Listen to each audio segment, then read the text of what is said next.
ਨਵੀਂ ਤਾਜ਼ੀ ਵੇਖ ਰਹੇ ਤੁਸੀਂ ਦੋਸਤੋ, ਸ਼ਾਮਲ ਹੋ ਗੁਰਪ੍ਰੀਤ ਸਿੰਘ ਦੇ ਨਾਲ YouTube ਦੇ ਇਸ ਪਲੇਟਫਾਰਮ ਤੇ।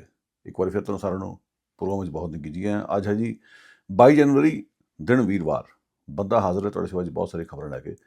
ਖਬਰਾਂ ਤੋਂ ਬਾਅਦ ਇੱਕ ਬਹੁਤ ਹੀ ਖਾਸ ਮਹਿਮਾਨ ਦੇ ਨਾਲ ਬਹੁਤ ਹੀ ਖਾਸ ਗੱਲਬਾਤ। ਸਭ ਤੋਂ ਪਹਿਲਾਂ ਅੱਜ ਦੀਆਂ ਵੱਡੀਆਂ ਸੁਰਖੀਆਂ ਦਾ ਨਿਗਾਹ ਮਾਰਦੇ ਹਾਂ। ਇੱਕ ਵੱਡੀ ਖਬਰ ਆ ਰਹੀ ਹੈ ਜੀ ਫਲਸਤੀਨ ਤੋਂ, ਜਿੱਥੇ ਇਜ਼ਰਾਈਲ ਵੱਲੋਂ ਹਮਲੇ ਨਿਰੰਤਰ ਜਾਰੀ ਨੇ। 4 ਹੋਰ ਵਿਅਕਤੀ ਮੌਤ ਦੀ ਭੇਟ ਚੜ੍ਹੇ ਨੇ ਔਰ ਇਹਨਾਂ ਹਮਲਿਆਂ ਵਿੱਚ ਹੁਣ ਤੱਕ ਮਰਨ ਵਾਲੇ ਪੱਤਰਕਾਰਾਂ ਦੀ ਸੰਖਿਆ ਵੱਧ ਕੇ 300 ਤੋਂ ਲਾਗੇ ਪੁੱਜ ਚੁੱਕੀ ਹੈ। ਅਗਲੀ ਵੱਡੀ ਖਬਰ ਇਹ ਹੈ ਕਿ ਸੱਜਣ ਕੁਮਾਰ ਨੂੰ 2 ਮਾਮਲਿਆਂ ਵਿੱਚ ਅਦਾਲਤ ਵੱਲੋਂ ਰਾਹਤ ਮਿਲ ਗਈ ਹੈ। ਚੇਤਰੇ ਸੱਜਣ ਕੁਮਾਰ ਸਾਬਕਾ ਕਾਂਗਰਸੀ MP ਨੇ। 1984 ਦੇ ਸਿੱਖ ਵਿਰੋਧੀ ਕਤਲੇਆਮ ਸੰਬੰਧ ਵਿੱਚ ਇਸ ਸਮੇਂ ਉਮਰ ਕੈਦ ਦੀ ਸਜ਼ਾ ਭੋਗ ਰਹੇ ਨੇ, ਜੇਲ੍ਹ ਵਿੱਚ ਨੇ। 2 ਹੋਰ ਮਾਮਲਿਆਂ ਵਿੱਚ ਉਹਨਾਂ ਦੇ ਖਿਲਾਫ ਸਪੈਸ਼ਲ ਇਨਵੈਸਟੀਗੇਸ਼ਨ ਟੀਮ ਸਥਾਪਿਤ ਕਰਕੇ ਜਾਂਚ ਹੋਈ ਸੀ।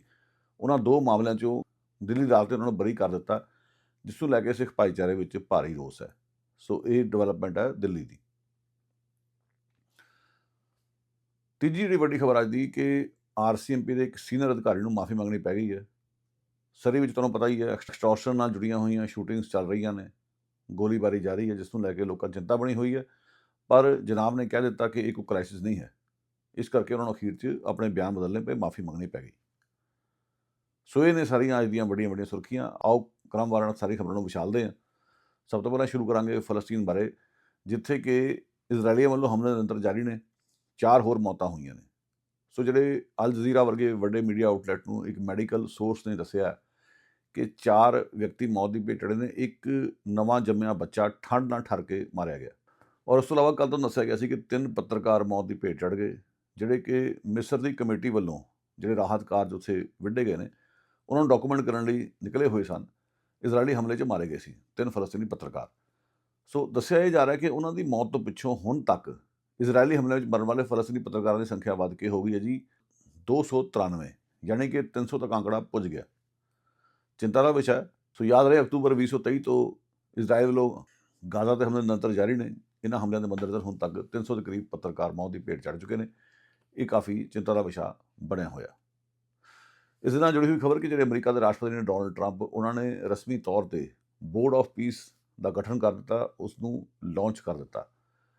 ਆਪਣੇ ਜਾਣੀ ਗਾਜ਼ਾ ਦੇ ਵਿੱਚ ਅਮਨ ਸ਼ਾਂਤੀ ਦੀ ਬਹਾਲੀ ਲਈ ਉਹਨਾਂ ਵੱਲੋਂ ਇਹ ਬੋਰਡ ਸਥਾਪਿਤ ਕੀਤਾ ਗਿਆ। ਵੱਖ-ਵੱਖ ਦੇਸ਼ਾਂ ਦੇ ਆਗੂਆਂ ਨੂੰ ਉਸ ਵਿੱਚ ਸੱਦ ਰਹੇ ਨੇ ਸ਼ਾਮਲ ਹੋਣ ਲਈ ਔਰ ਨਾਲ ਦੀ ਨਾਲ ਉਹਨਾਂ ਨੇ $1 ਬਿਲੀਅਨ ਦਾ ਪ੍ਰਾਈਸ ਟੈਗ ਵੀ ਰੱਖ ਦਿੱਤਾ ਕਿ ਪਰਮਾਨੈਂਟ ਮੈਂਬਰਸ਼ਿਪ ਲਈ ਇਸ ਨੂੰ ਇੰਨੀ ਰਕਮ ਜਿਹੜੀ ਹੈ ਉਹ ਦਿੱਤੀ ਜਾਵੇ ਬੋਰਡ ਨੂੰ।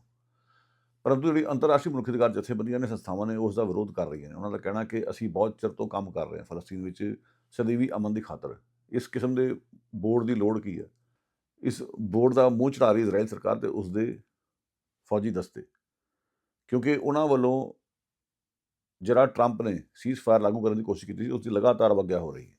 ਸੋ ਇਸ ਬੋਰਡ ਦੇ ਕੀ ਅਰਥ ਨੇ, ਉਹਨਾਂ ਵੱਲੋਂ ਸਵਾਲ ਕੀਤੇ ਜਾ ਰਹੇ ਨੇ। ਅਗਲੀ ਖਬਰ ਆ ਰਹੀ ਹੈ ਭਾਰਤ ਤੋਂ ਕਿ ਉੱਥੇ ਖੱਬੀਆਂ ਪਾਰਟੀਆਂ ਨੇ ਮੋਦੀ ਨੂੰ ਸਿੱਧੇ ਤੌਰ 'ਤੇ ਕਹਿ ਦਿੱਤਾ, ਉੱਥੋਂ ਦੇ ਪ੍ਰਧਾਨ ਮੰਤਰੀ ਨੂੰ, ਕਿ ਜਿਹੜਾ ਟਰੰਪ ਵੱਲੋਂ ਇਹ ਬੋਰਡ ਸਥਾਪਿਤ ਕੀਤਾ ਗਿਆ, ਬੋਰਡ ਆਫ ਪੀਸ, ਇਸ ਵਿੱਚ ਭਾਰਤ ਨੂੰ ਸ਼ਾਮਲ ਨਹੀਂ ਹੋਣਾ ਚਾਹੀਦਾ। ਇਹਨਾਂ 5 ਖੱਬੀਆਂ ਪਾਰਟੀਆਂ ਨੇ ਸਾਂਝਾ ਬਿਆਨ ਜਾਰੀ ਕੀਤਾ, ਤੁਸੀਂ ਸਕਰੀਨ 'ਤੇ ਵੇਖ ਸਕਦੇ ਹੋ। ਇਹਨਾਂ ਵੱਲੋਂ ਇਹ ਮੰਗ ਰੱਖੀ ਗਈ ਹੈ ਕਿ ਭਾਰਤ ਨੂੰ ਕਿਸੇ ਵੀ ਕੀਮਤ ਵਿੱਚ ਇਸ ਬੋਰਡ 'ਚ ਸ਼ਾਮਲ ਨਹੀਂ ਹੋਣਾ ਚਾਹੀਦਾ, ਕਿਉਂਕਿ ਫਲਸਤੀਨ ਦਾ ਮਸਲੇ ਦੇ ਹੱਲ ਲਈ ਅੰਤਰਰਾਸ਼ਟਰੀ ਸੰਸਥਾਵਾਂ ਪਹਿਲਾਂ ਹੀ ਤਤਪਰ ਨੇ। ਇਸ ਕਿਸਮ ਦਾ ਬੋਰਡ ਬਣਾ ਕੇ ਇਜ਼ਰਾਈਲ ਹੱਥ ਮਜ਼ਬੂਤ ਕੀਤੇ ਜਾ ਰਹੇ ਨੇ ਔਰ ਕਿਧਰੇ ਨਾ ਕਿਧਰੇ ਨਿਸ਼ਠਾ ਦੀ ਘਾਟ ਹੈ। ਸੋ ਇਸ ਬੋਰਡ ਤੋਂ ਦੂਰ ਰਹਿਣਾ ਚਾਹੀਦਾ ਔਰ ਜਿਹੜੀਆਂ ਸਾਮਰਾਜੀ ਤਾਕਤਾਂ ਨੇ, ਜਿਸ ਤਰੀਕੇ ਨਾਲ ਉਹਨਾਂ ਵੱਲੋਂ ਕਮਜ਼ੋਰ ਦੇਸ਼ਾਂ ਨੂੰ ਨਪੀੜਿਆ ਜਾ ਰਿਹਾ, ਦਬਾਇਆ ਜਾ ਰਿਹਾ, ਸੋ ਇਸ ਕਿਸਮ ਦਾ ਬੋਰਡ ਜਿਹੜਾ ਹੈ ਉਹਨਾਂ ਦੀ ਪ੍ਰਤੀਨਿਧਤਾ ਕਰੇਗਾ ਵੱਡੀਆਂ ਤਾਕਤਾਂ ਦੀ। ਸੋ ਭਾਰਤ ਨੂੰ ਇਸ ਵਿੱਚ ਸ਼ਾਮਲ ਨਹੀਂ ਹੋਣਾ ਚਾਹੀਦਾ, ਕਿਉਂਕਿ ਭਾਰਤ ਦੀ ਪਹਿਲਾਂ ਵੀ ਸ਼ੁਰੂ ਤੋਂ ਰਵਾਇਤੀ ਪੋਜੀਸ਼ਨ ਰਹੀ ਹੈ ਫਲਸਤੀਨ ਦੇ ਹੱਕ ਵਿੱਚ। ਸੋ ਵੇਖਦੇ ਹਾਂ ਖੱਬੀਆਂ ਪਾਰਟੀਆਂ ਦੀ ਮੋਦੀ ਸਾਹਿਬ ਕਿੰਨੀ ਕੁ ਸੁਣਦੇ ਨਹੀਂ ਸੁਣਦੇ। ਵੈਸੇ ਇਜ਼ਰਾਈਲ ਜਾਣ ਵਾਲੇ ਪਹਿਲੇ ਪ੍ਰਧਾਨ ਮੰਤਰੀ ਸਨ, ਇਹ ਵੀ ਦੱਸ ਦੇਣਾ ਬਣਦਾ। ਨਤਨਯਾਹੂ ਨਾਲ ਉਹਨਾਂ ਦੀ ਕਾਫੀ ਗੂੜੀ ਮਿੱਤਰਤਾ। ਅਗਲੀ ਵੱਡੀ ਖਬਰ ਕਿ ਦਿੱਲੀ ਦੀ ਅਦਾਲਤ ਨੇ ਸੱਜਣ ਕੁਮਾਰ ਨੂੰ 2 ਕੇਸਾਂ ਵਿੱਚ ਰਾਹਤ ਦਿੱਤੀ ਹੈ। ਯਾਦ ਰਹੇ 1984 ਦੇ ਵਿੱਚ ਉਸ ਸਮੇਂ ਦੀ ਪ੍ਰਧਾਨ ਮੰਤਰੀ ਇੰਦਰਾ ਗਾਂਧੀ ਦੀ ਹੱਤਿਆ ਤੋਂ ਪਿੱਛੋਂ ਭਾਰਤ ਦੇ ਵੱਖ-ਵੱਖ ਹਿੱਸਿਆਂ ਵਿੱਚ ਸਿੱਖ ਵਿਰੋਧੀ ਕਤਲੇਆਮ ਸ਼ੁਰੂ ਹੋ ਗਏ ਸਨ। ਇਕੱਲੇ ਦਿੱਲੀ ਦੇ ਵਿੱਚ 3000 ਦੇ ਕਰੀਬ ਮੌਤਾਂ ਹੋਈਆਂ ਸਨ। ਇਹਨਾਂ ਮ੍ਰਿਤਕਾਂ ਦੀ ਯਾਦ ਵਿੱਚ ਉੱਥੇ ਇੱਕ ਬੜੀ ਵੱਡੀ ਯਾਦਗਾਰ ਵੀ ਬਣੀ ਹੋਈ ਹੈ ਰਕਾਬਗੰਜ ਗੁਰਦੁਆਰੇ ਵਿੱਚ। ਸੱਚ ਦੀ ਕੰਧ ਇਸ ਨੂੰ ਕਿਹਾ ਜਾਂਦਾ, ਜਿਸ ਉੱਪਰ ਮ੍ਰਿਤਕਾਂ ਦੇ ਨਾਂ ਉਕਰੇ ਗਏ ਨੇ। ਸੋ ਇਹ ਜਿਹੜੀ ਯਾਦਗਾਰ ਉਹਨਾਂ ਨੂੰ ਸਮਰਪਿਤ ਹੈ। ਸੋ ਅਜੇ ਵੀ ਲੋਕ ਉਹਨਾਂ ਨੂੰ ਯਾਦ ਕਰਦੇ ਨੇ ਔਰ ਅਜੇ ਵੀ ਮਹਿਸੂਸ ਕਰਦੇ ਨੇ ਕਿ ਪੂਰਾ ਇਨਸਾਫ ਨਹੀਂ ਮਿਲਿਆ। ਸੱਜਣ ਕੁਮਾਰ ਜਿਹੜੇ ਕਾਂਗਰਸ ਪਾਰਟੀ ਦੇ ਸਾਬਕਾ ਮੈਂਬਰ ਪਾਰਲੀਮੈਂਟ ਨੇ, ਇੱਕੋ ਹੀ ਚੋਟੀ ਦੇ ਆਗੂ ਨੇ ਜਿਨ੍ਹਾਂ ਨੂੰ ਉਮਰ ਕੈਦ ਦੀ ਸਜ਼ਾ ਹੁਣ ਤੱਕ ਹੋਈ ਹੈ। ਇਸ ਸਮੇਂ ਜੇਲ੍ਹ ਵਿੱਚ ਨੇ, ਲਗਾਤਾਰ 3 ਉਮਰ ਕੈਦ ਦੀ ਸਜ਼ਾਵਾਂ ਭੋਗ ਰਹੇ ਨੇ। ਪਰ ਹੋਇਆ ਕੀ ਕਿ 2 ਹੋਰ ਕੇਸਾਂ ਵਿੱਚ, ਜਿੱਥੇ ਕਿ ਹਿੰਸਾ ਦੌਰਾਨ ਵਿਕਾਸਪੁਰੀ ਤੇ ਜਨਕਪੁਰੀ ਵਿੱਚ 3 ਸਿੱਖ ਮਾਰੇ ਗਏ ਸਨ, ਉਸ ਮਾਮਲੇ ਵਿੱਚ ਜਾਂਚ ਲਈ ਸਪੈਸ਼ਲ ਇਨਵੈਸਟੀਗੇਸ਼ਨ ਟੀਮ ਬਣਾਈ ਗਈ। ਜਾਂਚ ਤੋਂ ਪਿੱਛੋਂ ਅਦਾਲਤ ਵਿੱਚ ਮਾਮਲਾ ਪਹੁੰਚਿਆ। ਅਦਾਲਤ ਨੇ ਸੱਜਣ ਕੁਮਾਰ ਨੂੰ ਇਹਨਾਂ ਮਾਮਲੇ 'ਚ ਬਰੀ ਕਰ ਦਿੱਤਾ, ਜਿਸ ਨੂੰ ਲੈ ਕੇ ਸਿੱਖ ਭਾਈਚਾਰੇ 'ਚ ਕਾਫੀ ਰੋਸ ਹੈ।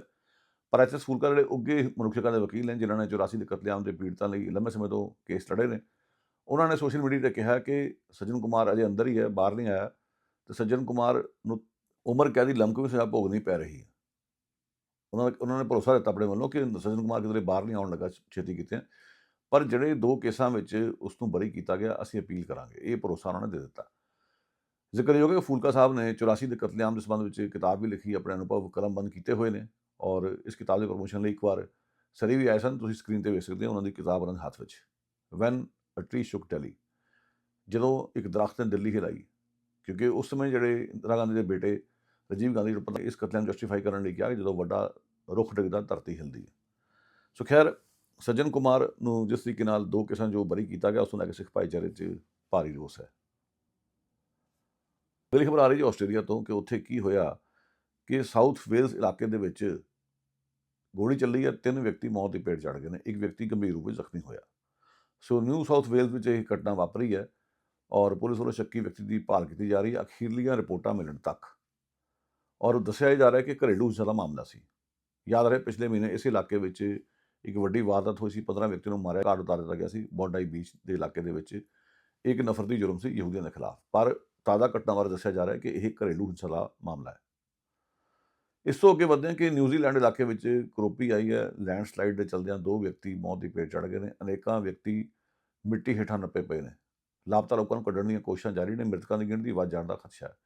ਨਿਊਜ਼ੀਲੈਂਡ ਦੇ ਨਾਰਥ ਆਈਲੈਂਡ ਇਲਾਕੇ ਵਿੱਚ ਭਾਰੀ ਮੀਂਹ ਪਿਆ, ਹੜ੍ਹ ਆਏ ਨੇ, ਜਿਸ ਦੇ ਚਲਦਿਆਂ ਪਹਾੜੀ ਮਿੱਟੀ ਖਿਸਕੀ ਹੈ ਔਰ 2 ਵਿਅਕਤੀਆਂ ਦੇ ਹੁਣ ਤੱਕ ਮਾਰੇ ਜਾਣ ਦੀ ਪੁਸ਼ਟੀ ਹੋਈ ਹੈ। ਖੈਰ ਹੋਵੇ। ਅਗਲੀ ਵੱਡੀ ਖਬਰ ਕਿ ਕੈਨੇਡਾ ਦੇ ਨੂਨਾਵਟ ਸੂਬੇ ਦੇ ਲੋਕਾਂ ਨੇ ਗ੍ਰੀਨਲੈਂਡ ਦੇ ਲੋਕਾਂ ਨਾਲ ਇੱਕ ਮੁੱਠ ਰਟਾਈ ਹੈ। ਚੇਤੇ ਰਹੇ, ਜਿਹੜੇ ਡੋਨਲਡ ਟਰੰਪ ਨੇ ਇਸ ਸਮੇਂ ਗ੍ਰੀਨਲੈਂਡ ਨੂੰ ਹੜਪਣਾ ਚਾਹੁੰਦੇ ਨੇ, ਉਸ ਨੂੰ ਅਮਰੀਕਾ ਦੇ ਅਧੀਨ ਲਿਆਉਣਾ ਚਾਹੁੰਦੇ ਨੇ। ਹੁਣ ਗ੍ਰੀਨਲੈਂਡ ਵਿੱਚ ਇਨੂ ਭਾਈਚਾਰਾ ਵਸਦਾ, ਇਸੇ ਤਰੀਕੇ ਨਾਲ ਨੂਨਾਵਟ ਵਿੱਚ ਵੀ ਇਨੂ ਭਾਈਚਾਰੇ ਦੀ ਕਾਫੀ ਵੱਡੀ ਆਬਾਦੀ ਹੈ, ਕਾਫੀ ਵੱਡੀ ਵਸੋਂ ਹੈ। ਸੋ ਇੱਕ ਖਾਸ ਮੂਲ ਵਾਸੀ ਭਾਈਚਾਰਾ ਜਿਹੜਾ ਕਿ ਕਈ ਪਾਸੇ ਫੈਲਿਆ ਹੋਇਆ, ਨੂਨਾਵਟ ਵਿੱਚ ਵੀ, ਕੁਬੈਕ ਵਿੱਚ ਵੀ, ਗ੍ਰੀਨਲੈਂਡ ਵਿੱਚ ਵੀ, ਇਹਨਾਂ ਦੀਆਂ ਕਾਫੀ ਸਾਂਝਾਂ ਨੇ। ਸੋ ਸੱਭਿਆਚਾਰਕ ਸਾਂਝ ਹੋਣ ਦੇ ਨਾਤੇ ਜੋ ਟਰੰਪ ਕਹਿ ਰਹੇ ਨੇ ਗ੍ਰੀਨਲੈਂਡ ਦੀ ਬਾਬਤ ਕਿ ਅਸੀਂ ਇਸ ਨੂੰ ਖਰੀਦਣਾ ਚਾਹੁੰਦੇ ਹਾਂ, ਇਸ ਨੂੰ ਮੁੱਲ ਲੈਣਾ ਚਾਹੁੰਦੇ ਹਾਂ, ਇਸ 'ਤੇ ਅਮਰੀਕਾ ਦਾ ਝੰਡਾ ਚਲਾਉਣਾ ਚਾਹੁੰਦੇ ਹਾਂ, ਇਸ ਤੋਂ ਅਮਰੀਕਾ ਦੀ ਟੈਰੀਟਰੀ ਬਣਾਉਣਾ ਚਾਹੁੰਦੇ ਹਾਂ, ਇਸ ਨੂੰ ਲੈ ਕੇ ਗ੍ਰੀਨਲੈਂਡ 'ਚ ਤਾਂ ਰੋਸ ਵਿਖਾਵੇ ਹੋਏ ਹੀ ਨੇ, ਨੂਨਾਵਟ ਵਿੱਚ ਵੀ ਰੋਸ ਵਿਖਾਵੇ ਹੋਏ ਔਰ ਇੱਥੋਂ ਤੱਕ ਕਿ ਨੂਨਾਵਟ ਦੀ ਵਿਧਾਨ ਸਭਾ ਦੇ ਬਾਹਰ ਗ੍ਰੀਨਲੈਂਡ ਦਾ ਝੰਡਾ ਵੀ ਚਲਾਇਆ ਗਿਆ ਉਹਨਾਂ ਨਾਲ ਇੱਕ ਮੁੱਠਤਾ ਪ੍ਰਗਟਾਉਣ ਲਈ। ਸੋ ਉਹਨਾਂ ਲੋਕਾਂ ਨੇ ਵੀ ਗ੍ਰੀਨਲੈਂਡ ਦੇ ਲੋਕਾਂ ਨਾਲ ਇੱਕ ਮੁੱਠਤਾ ਪ੍ਰਗਟਾਈ ਹੈ। ਟਰੰਪ ਨੂੰ ਸੁਨੇਹਾ ਭੇਜਿਆ ਕਿ ਅਸੀਂ ਉਹਨਾਂ ਦੇ ਨਾਲ ਖੜੇ ਹਾਂ। ਅਗਲੀ ਖਬਰ ਕਿ ਵੈਨਕੂਵਰ ਡਾਊਨਟਾਊਨ ਈਸਟ ਸਾਈਡ ਇਲਾਕੇ ਵਿੱਚ ਕਾਮੁਕ ਹਮਲੇ ਦਾ ਮਾਮਲਾ ਰੌਸ਼ਨੀ 'ਚ ਆਇਆ। 60 ਕੁ ਵਰ੍ਹਿਆਂ ਦੀ ਇੱਕ ਔਰਤ ਉੱਪਰ ਕਾਮੁਕ ਹਮਲਾ ਹੋਇਆ ਔਰ ਇਸ ਮਾਮਲੇ ਵਿੱਚ ਇੱਕ 62 ਵਰ੍ਹਿਆਂ ਦੇ ਵਿਅਕਤੀ ਨੂੰ ਗ੍ਰਿਫਤਾਰ ਕੀਤਾ ਗਿਆ। ਮਾਰਕ ਐਡਵਰਡ ਗ੍ਰੈਂਟ ਉਸ ਦਾ ਨਾਮ ਦੱਸਿਆ ਜਾ ਰਿਹਾ, 62 ਸਾਲਾ ਵਿਅਕਤੀ, ਜਿਸ ਉੱਪਰ ਉਕਤ ਔਰਤ ਉੱਪਰ ਕਾਮੁਕ ਹਮਲਾ ਕਰਨ ਦੇ ਦੋਸ਼ ਲੱਗ ਰਹੇ ਨੇ। ਅਗਲੀ ਖਬਰ ਕਿ ਵੈਨਕੂਵਰ ਵਿੱਚ ਇਸ ਸਾਲ ਦਾ ਪਹਿਲਾ ਕਤਲ ਹੋਇਆ। ਈਸਟ ਵੈਨਕੂਵਰ ਦੇ 10th ਐਵੇਨਿਊ ਦੇ ਕਮਰਸ਼ੀਅਲ ਡਰਾਈਵ ਵਾਲੇ ਇਲਾਕੇ ਦੇ ਵਿੱਚ ਉੱਥੇ ਛੁਰੇਬਾਜ਼ੀ ਦੀ ਘਟਨਾ ਵਿੱਚ ਇੱਕ ਵਿਅਕਤੀ ਦੀ ਮੌਤ ਹੋ ਗਈ ਹੈ। ਸੋ ਇਸ ਸੰਬੰਧ ਵਿੱਚ 48 ਵਰ੍ਹਿਆਂ ਦੇ ਕ੍ਰਿਸਟੋਫਰ ਜਮੂਲ ਸੈਂਡਰੌਨ ਨੂੰ ਗ੍ਰਿਫਤਾਰ ਕੀਤਾ ਗਿਆ। ਸੋ ਇਹ ਸਾਲ ਦੀ ਪਹਿਲੇ ਕਤਲ ਦੀ ਵਾਰਦਾਤ ਦੱਸੀ ਜਾ ਰਹੀ ਹੈ ਵੈਨਕੂਵਰ ਦੇ ਵਿੱਚ। ਅਖੀਰ ਤੋਂ ਦੱਸਦੀ ਕਿ RCMP ਦੇ ਅਸਿਸਟੈਂਟ ਕਮਿਸ਼ਨਰ ਜੌਨ ਬਰੀਵਰ ਨੂੰ ਮਾਫੀ ਮੰਗਣੀ ਪੈ ਗਈ ਹੈ। ਜਿਹੜੇ ਜੌਨ ਬਰੀਵਰ ਨੇ ਦਰਅਸਲ BC ਦੀ ਐਕਸਟੋਰਸ਼ਨ ਟਾਸਕ ਫੋਰਸ ਦੀ ਅਗਵਾਈ ਕਰਦੇ ਨੇ, ਜਿਹੜੀ ਅੱਜ ਕੱਲ੍ਹ ਵਾਰਦਾਤਾਂ ਹੋ ਰਹੀਆਂ ਨੇ, ਸਰੀ ਵਿੱਚ ਕਾਫੀ ਹੋ ਰਹੀਆਂ ਨੇ ਕਿ ਪੈਸੇ ਬਟੋਰੇ ਜਾ ਰਹੇ ਨੇ, ਫਿਰੌਤੀਆਂ ਬਟੋਰੀਆਂ ਜਾ ਰਹੀਆਂ ਨੇ, ਜਿਹੜਾ ਫਿਰੌਤੀ ਨਹੀਂ ਦਿੰਦਾ ਉਹਨਾਂ ਦੇ ਘਰਾਂ 'ਤੇ, ਉਹਨਾਂ ਦੇ ਕਾਰੋਬਾਰਾਂ 'ਤੇ ਗੋਲੀਆਂ ਚੱਲਦੀਆਂ ਨੇ। ਇਹਨਾਂ ਵਾਰਦਾਤਾਂ ਵਿੱਚ ਕਾਫੀ ਇਜ਼ਾਫਾ ਹੋਇਆ, ਜਿਸ ਦੇ ਚਲਦਿਆਂ ਲੋਕ ਕਾਫੀ ਪਰੇਸ਼ਾਨ ਨੇ, ਕਾਫੀ ਖੌਫਜ਼ਦਾ ਨੇ। ਸੋ ਉਸ ਦੇ ਮੱਦੇਨਜ਼ਰ ਪ੍ਰੈਸ ਕਾਨਫਰੰਸ ਦੌਰਾਨ ਉਹਨਾਂ ਨਾਲ ਜਦੋਂ ਸਵਾਲ ਜਵਾਬ ਕੀਤੇ ਗਏ ਕਿ ਐਡਾ ਵੱਡਾ ਕ੍ਰਾਈਸਿਸ ਖੜਾ ਹੋ ਗਿਆ, ਸੰਕਟ ਖੜਾ ਹੋ ਗਿਆ, ਤਾਂ ਉਹਨਾਂ ਦਾ ਕਹਿਣਾ ਸੀ ਕਿ ਕੋਈ ਸੰਕਟ ਨਹੀਂ ਗਾ। ਉਹਨਾਂ ਦਾ ਕਹਿਣਾ ਸੀ ਕਿ ਉਲਟਾ ਓਵਰਡੋਜ਼ ਦੇ ਕਾਰਨ ਕਈ ਮੌਤਾਂ ਹੋ ਚੁੱਕੀਆਂ ਨੇ। ਉਸ ਨੂੰ ਕ੍ਰਾਈਸਿਸ ਕਿਹਾ ਜਾ ਸਕਦਾ, ਉਸ ਨੂੰ ਵੱਡਾ ਸੰਕਟ ਕਿਹਾ ਜਾ ਸਕਦਾ, ਪਰ ਇੱਥੇ ਕੋਈ ਮੌਤਾਂ ਨਹੀਂ ਹੋਈਆਂ। ਹਾਲਾਂਕਿ ਚਿੰਤਾ ਦਾ ਵਿਸ਼ਾ ਹੈ, ਪਬਲਿਕ ਸੇਫਟੀ ਦਾ ਮਸਲਾ ਔਰ ਅਸੀਂ ਇਸ ਦੇ ਲਈ ਕੰਮ ਕਰ ਰਹੇ ਹਾਂ, ਪਰ ਇਸ ਨੂੰ ਉਹਨਾਂ ਨੇ ਕ੍ਰਾਈਸਿਸ ਬਣਾਉਣ ਤੋਂ ਇਨਕਾਰ ਕੀਤਾ, ਸਾਫ਼ ਕਹਿ ਦਿੱਤਾ ਕ੍ਰਾਈਸਿਸ ਨਹੀਂ। ਇਸ ਨੂੰ ਲੈ ਕੇ ਰੌਲਾ ਪੈ ਗਿਆ। ਸਰੀ ਦੀ ਮੇਅਰ ਵੀ ਔਖੀ ਹੋਈ, ਹੋਰ ਸਿਟੀ ਕੌਂਸਲਰ ਵੀ ਔਖੇ ਹੋਏ, BC ਦੇ ਮੁੱਖ ਮੰਤਰੀ ਨੇ ਵੀ ਅੱਖਾਂ ਵਿਖਾਈਆਂ, ਆਖਿਆ ਜੀ ਤੁਸੀਂ ਇਸ ਕੰਮ ਦੇ ਕਾਬਿਲ ਨਹੀਂ, ਛੱਡੋ ਇਸ ਪਦਵੀ ਨੂੰ। ਅਖੀਰ ਉਹਨਾਂ ਨੂੰ ਮਾਫੀ ਮੰਗਣੀ ਪੈ ਗਈ। ਉਹਨਾਂ ਨੇ ਸਿੱਧਾ ਕਹਿ ਦਿੱਤਾ ਕਿ ਮੇਰੇ ਤੋਂ गलती हुई है, मैं माफ़ी मंग लेना और मैं भरोसा दिंदा कि साडी टास्क फोर्स पूरी तर੍ਹਾਂ ਨਿੱਠ ਕੇ ਕੰਮ ਕਰ ਰਹੀ ਹੈ। ਅਸੀਂ ਚਾਹੁੰਦੇ ਹਾਂ ਕਿ ਸਿਲਸਿਲਾ ਬੰਦ ਹੋਵੇ। ਸੋ ਖੈਰ ਉਹਨਾਂ ਦੇ ਇਹਨਾਂ ਸ਼ਬਦਾਂ ਨੂੰ ਲੈ ਕੇ ਕਾਫੀ ਚੀਖ ਚਿਹਾੜਾ ਪੈ ਰਿਹਾ ਕੱਲ੍ਹ। ਅਖੀਰ ਉਹਨਾਂ ਨੇ ਮਾਫ਼ੀ ਮੰਗ ਕੇ ਗੱਲ ਸਮੇਟ ਦਿੱਤੀ। ਸੋ ਇਸ ਤਰ੍ਹਾਂ ਦੀਆਂ ਖਾਸ ਖਬਰਾਂ ਲਵਾਂਗੇ ਨਿੱਕੀ ਜਿਹੀ ਬ੍ਰੇਕ, ਜਿਸ ਵਿੱਚ ਪਰਚ ਕਰਨੇ ਬਹੁਤ ਹੀ ਖਾਸ ਮਹਿਮਾਨ ਦੇ ਨਾਲ। ਸਾਡੇ ਅੱਜ ਦੇ ਬਹੁਤ ਖਾਸ ਮਹਿਮਾਨ ਨੇ ਜੌਨ ਦਿਆਲ, ਜਿਹੜੇ ਕਿ ਭਾਰਤ ਦੇ ਉੱਘੇ ਕ੍ਰਿਸਚਨ ਆਗੂ ਨੇ। ਅੱਜ ਦੇ ਦਿਨ 1999 ਦੇ ਵਿੱਚ ਉੜੀਸਾ ਦੇ ਵਿੱਚ ਗ੍ਰੈਮ ਸਟੇਨਸ ਤੇ ਉਹਨਾਂ ਦੇ 2 ਬੱਚਿਆਂ ਨੂੰ, ਜਿਹੜੇ ਕਿ ਆਸਟ੍ਰੇਲੀਅਨ ਮਿਸ਼ਨਰੀ ਸੀ, ਤਿੰਨਾਂ ਨੂੰ ਲੂ ਕੇ ਮਾਰ ਦਿੱਤਾ ਗਿਆ ਸੀ ਹਿੰਦੂ ਕਰੜਪੱਤੀਆਂ ਵੱਲੋਂ। ਸੋ ਇਸ ਦੁਖਾਂਤ ਬਾਰੇ ਵਿਸ਼ੇਸ਼ ਗੱਲਬਾਤ ਜੌਨ ਦਿਆਲ ਦੇ ਨਾਲ ਅਗਲੇ ਹਿੱਸੇ ਵਿੱਚ ਵੇਖਦੇ ਰਹੋ ਨੀਤਾ ਜੀ YouTube ਤੇ। 3 years ago, a local distributor was drowning in orders, inventory, and finances. Then they partnered with Stratwit to implement SAP Business One. Thereafter, everything became simple, accurate, and connected. Today, they're thriving, and so can you. At Stratwit Solutions Limited, we install the market's top ERP at an affordable price. Sushma ji, बड़े calls आ रहे हैं और लोग बड़े परेशान हैं। कहते कि जैसे रेडियो पे हिंदी पंजाबी मिक्स गाने सुनने को मिलते थे ना हमारे यहाँ से, अब वैसे बिल्कुल रेडियो पे ऐसे गाने आते ही नहीं है। तुम्हारा कहने का मतलब है कि स्पाइस रेडियो पे जैसे प्रोग्राम आते थे एग्जैक्टली 1200 AM पे, वो प्रोग्राम अभी भी हमारे पास हैं और वो हम उनको ले आए हैं रिमझिम पे। मतलब सेम प्रोग्रामिंग हम सुन सकते हैं। हाँ जी, जैसे लोगों को कल्चर ऑफ पंजाब बहुत पसंद था, वो भी हमारे पास है। नून सुकून जो हम पेश करते थे 12 बजे, वो भी है। गपशप जो हम पेश करते हैं वो भी है। आफ्टरनून शो जो रिक्वेस्ट है वो भी है। तो ये सब कुछ रेडियो रिमझिम पे है और आप रिमझिम पे इनको सुन सकते हैं। और रिमझिम पे आप इसे हमारे रेडियो पर भी सुन सकते हैं और हमारा जो ऐप है उस पर भी आप सुन सकते हैं। तो अगर आपके पास आईफोन है तो आईफोन पे आप हमारा ऐप ले लीजिए और उसके ज़रिए आप प्रोग्राम सुन सकते हैं।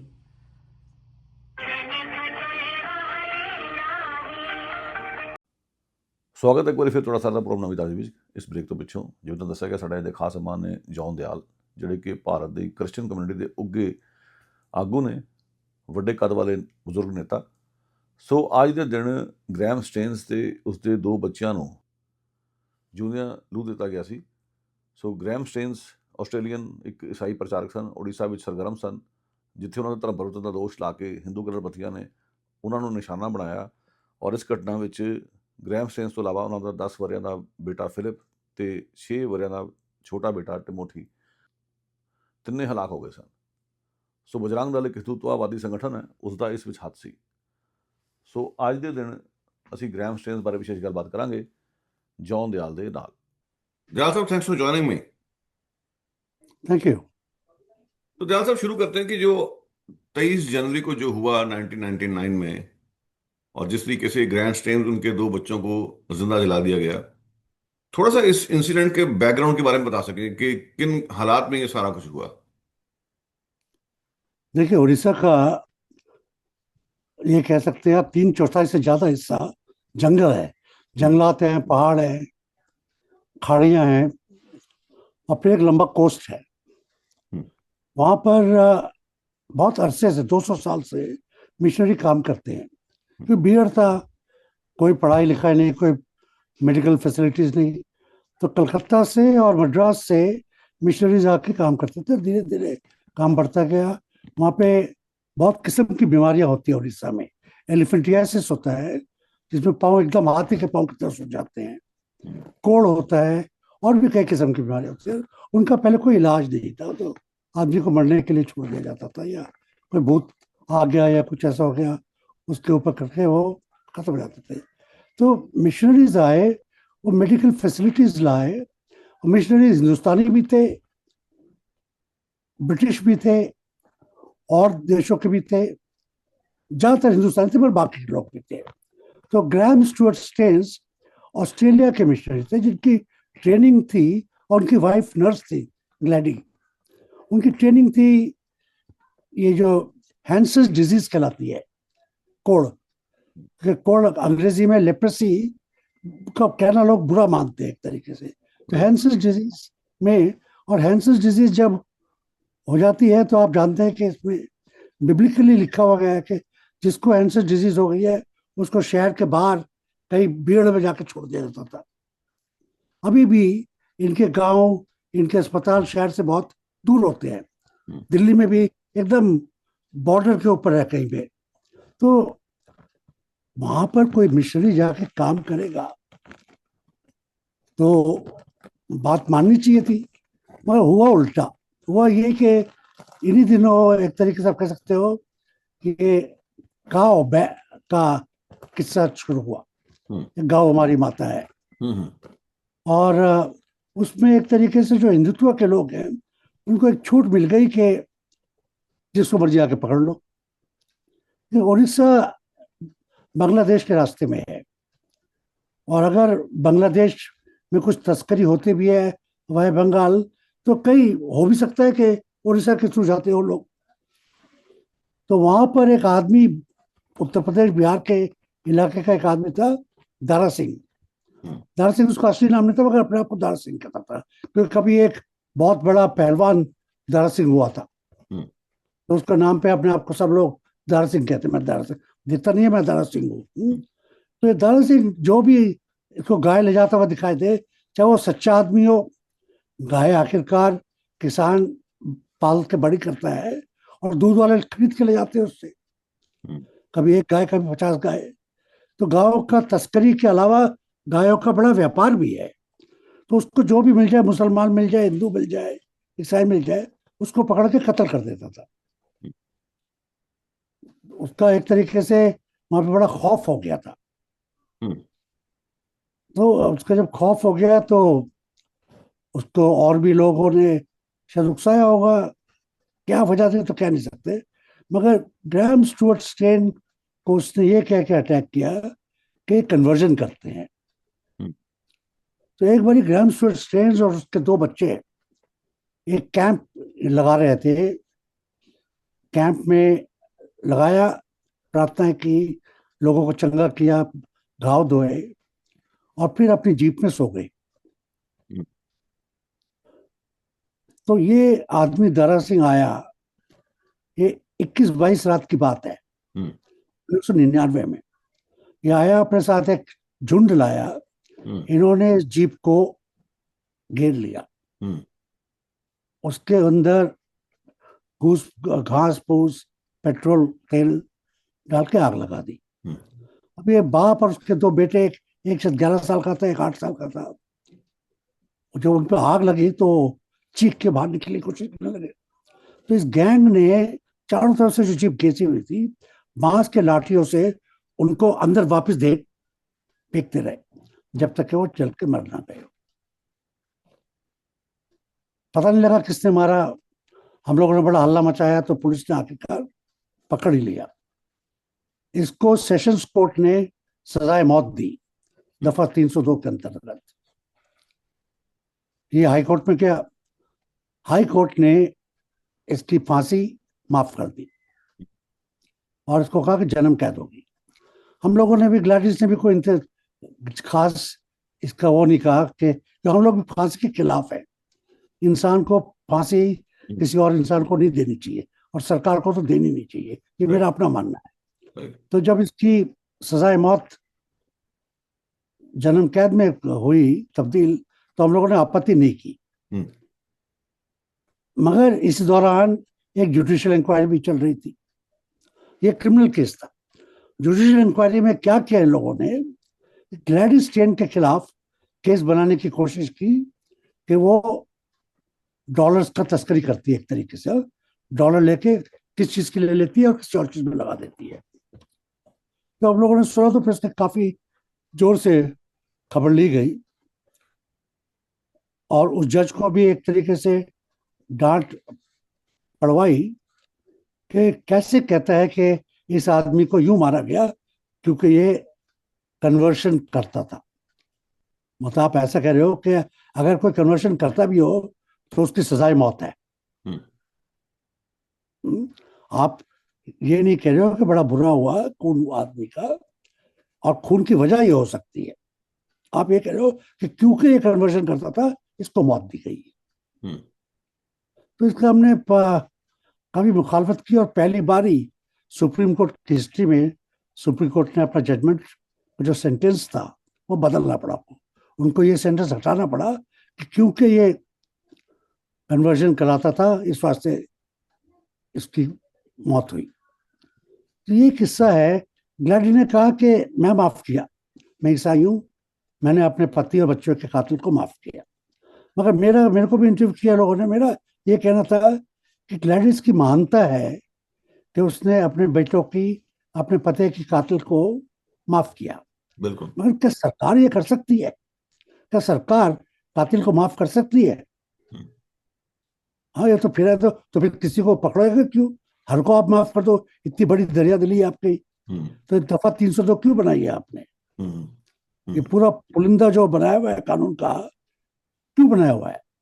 तो हम लोगों का कहना है, और अभी भी ये कहना है, जब भी उसको छोड़ने की बात करते हैं, ये कातिल है, इसको जब तक इसकी खुद अपने आप मौत नहीं आती, इसको जिंदगी भर कैद में रहना है।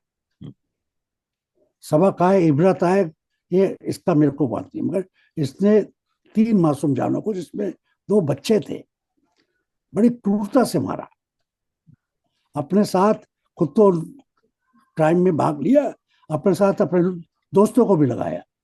तो अब आप सुनिए अफसोसन, इसकी जो कहते हैं कि इसको आजाद किया जाए, उसमें भाजपा के बड़े बड़े नेता हैं जो पिछले 20 साल से कहे जा रहे हैं कि इसको माफ कर दो, इसको माफ कर दो, इसको माफ कर दो। वो आज मुख्यमंत्री बने हुए हैं, मंत्री बने हुए हैं, जो आज नारे लगाते हैं, जलसा करते हैं कि दारा सिंह को रिहाई कर दो, वो बड़े बड़े राजनेता हैं। और इस बात पे मेरे को गुस्सा आता है। गुस्सा यूं आता है कि सरकार के लोग, रूलिंग पार्टी के लोग शय दे रहे हैं एक कातिल को।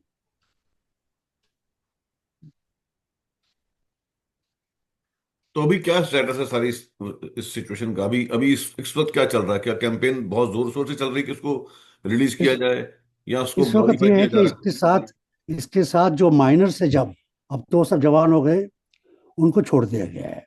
है? उनके 20 साल पूरे हो गए, उनको छोड़ दिया गया है, इनको नहीं छोड़ा गया है। बड़े बड़े पावरफुल लोग इनकी रिहाई की दुआई देते हैं। उस देश में जहां पर बेकसूर युवक लोग जो सिर्फ नारे लगा रहे थे, अभी सड़ रहे हैं जेल में, उसमें आप एक कातिल की रिहाई के लिए जलसे कर रहे हैं, स्टेटमेंट्स दे रहे हैं।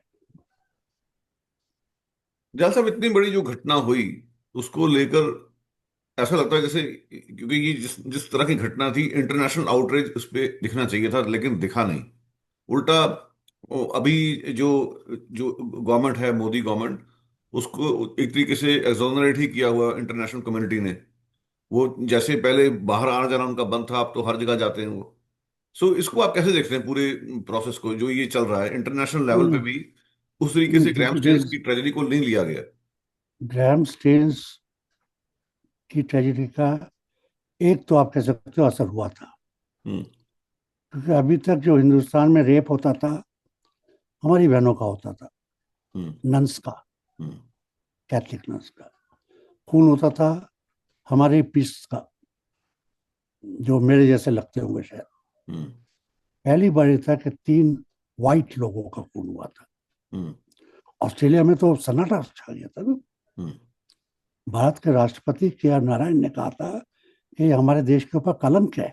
हम्म, हम्म, हालांकि प्रधानमंत्री वाजपेयी और उनके मंत्री लोग कर रहे नहीं, कंस्पिरेसी है हमारे खिलाफ।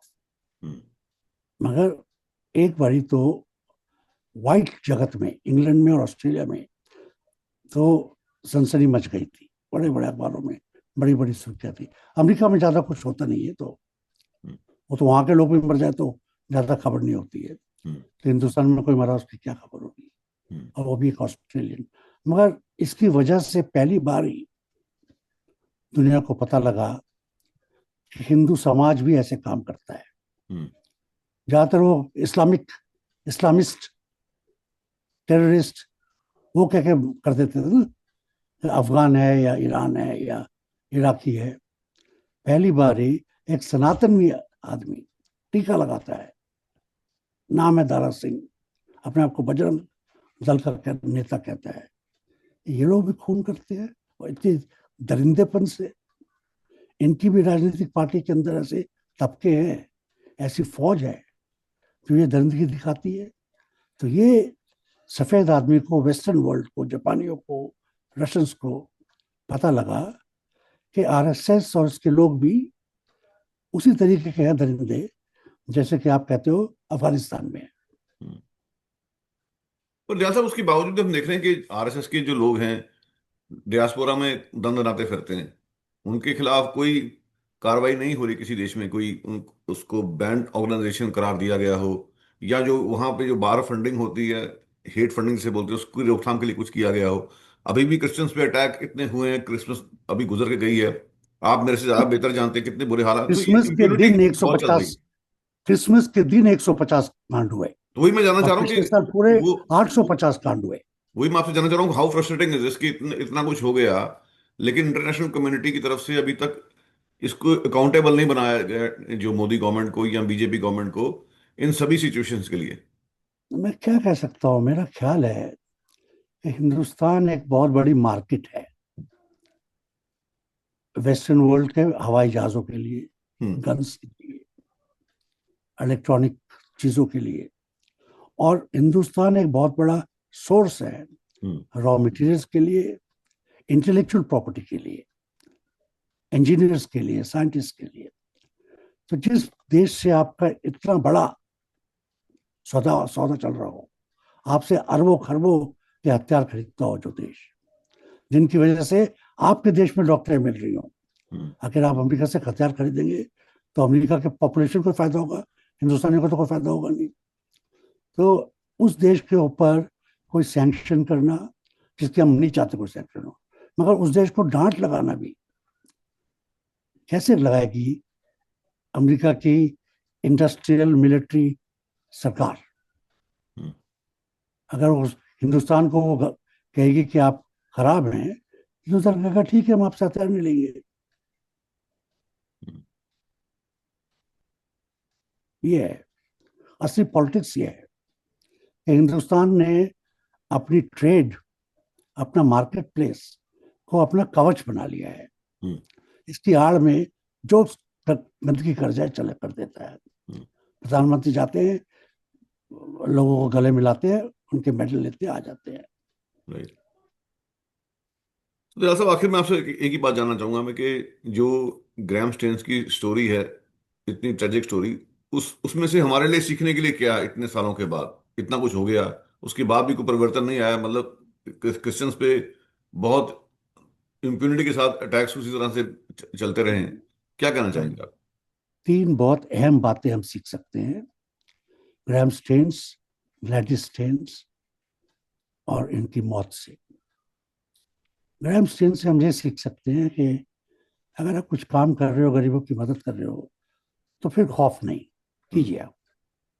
ग्लैडिस ये कहते हैं कि आप गिला मत कीजिए, अगर आप आए हैं तो ये भी मान लीजिए कि शायद इस काम में कोई खतरा हो। मगर उसकी और सीख ये है कि सरकार और सरकार का जो तंत्र है जस्टिस का, वो राजनीति के सामने, पॉलिटिक्स के सामने, पार्टी के सामने, आरएसएस के सामने झुक जाता है। और ये बड़ी खौफनाक बात है हम लोगों के लिए कि अगर रूल ऑफ लॉ पॉलिटिक्स की वजह से आप खत्म कर देंगे तो हम कहां जाएंगे? रूल ऑफ लॉ नहीं रहा तो कभी कोई भी आके हमको मार सकता है। सरकार का पहला काम, और हर सरकार का, कनाडा की हो, यूएस की हो, हिंदुस्तान की हो, ये रूल ऑफ लॉ को इंश्योर कीजिए। आप सड़क के ऊपर लाल बत्ती हरी बत्ती का बात कीजिएगा, घर में आपने बंद कर दिया तो कोई आपको चाके घर में घुसेगा नहीं। बंदूकें अगर रखनी है तो उसके लिए लाइसेंस लेना पड़ेगा। ये छोटी छोटी बड़ी बड़ी चीजें ही रूल ऑफ लॉ होती हैं। नहीं तो हमको सड़क चलते कोई कत्ल कर देगा, रेप कर देगा, नहीं। रूल ऑफ लॉ में है कि आप अकेले भी सड़क पर जा रहे हो, लाल बत्ती होती है तो आप रुकते हैं, क्योंकि आपको रूल ऑफ लॉ से खौफ है और आप जानते हैं कि रूल ऑफ लॉ आपके लिए बना है। दयाल साहब, बहुत शुक्रिया, आपने वक्त निकाला, एक बहुत सेंसिटिव मुद्दे पे बात की है। मैं आपका बहुत आभारी हूँ। कोई बात रहेगी और नहीं मैं पूछ सका अपनी तरफ से, आप ऐड करना चाहे कर सकते, जाने से पहले कुछ भी आपके मन मैं में। यही कहना मांगता हूँ कि देखिए, सिविल लिबर्टीज और ह्यूमन राइट्स ये किसी देश की बपौती नहीं है। अगर मेरे को चोट लगे और आप मेरे लिए नहीं हल्ला मचाएंगे तो कौन मचाएगा? आप ये कह सकते हो कि जो गरीब देश है उसी की ह्यूमन राइट्स के लिए आप उसको डांटोगे, जो अमीर देश है उसको नहीं डांटोगे। जो बड़ा देश है, जो पावरफुल देश है, जो बहुत बड़ी मार्केट है, क्या वो कसूर नहीं करता? उसकी लोग कसूर नहीं करते? उसके अंदर जो राजनीतिक तंत्र है वो कसूर नहीं करते? आप देखिए मैग्नीफाइंग ग्लास से, और जो बुरा है उसको बुरा कहिए, जो अच्छा है उसको अच्छा कहिए, जो गरीब है, जो घायल है, जो लाचार है, उसकी मदद कीजिए। बहुत शुक्रिया दयाल साहब, फिर मुलाकात होगी। वक्त देने के लिए बहुत बहुत मेहरबानी आपकी। शुक्रिया। शुक्रिया। ਸੋ ਦੋਸਤੋ, ਆਸਨ ਜੌਨ ਦਿਆਲ ਜਿਹੜੇ ਭਾਰਤ ਦੇ ਉੱਗੇ ਬਜ਼ੁਰਗ ਕ੍ਰਿਸਚਨ ਆਗੂ ਨੇ, ਗ੍ਰੈਮ ਸਟੇਨਸ ਤੇ ਉਹਨਾਂ ਦੇ ਬੇਟਿਆਂ ਦੀ ਬਰਸੀ ਦੇ ਮੌਕੇ ਤੇ ਵਿਸ਼ੇਸ਼ ਗੱਲਬਾਤ ਕਰ ਰਹੇ ਸੀ। ਸੋ ਇਹ ਸੀ ਅੱਜ ਦਾ ਪ੍ਰੋਗਰਾਮ। ਮੇਰੀ ਤੁਹਾਡੀ ਮੁਲਾਕਾਤ ਕੱਲ੍ਹ ਨੂੰ ਦੁਬਾਰਾ ਹੋਵੇਗੀ। ਆਗੇ ਤੋਂ ਧੰਨਵਾਦ। Have a nice day.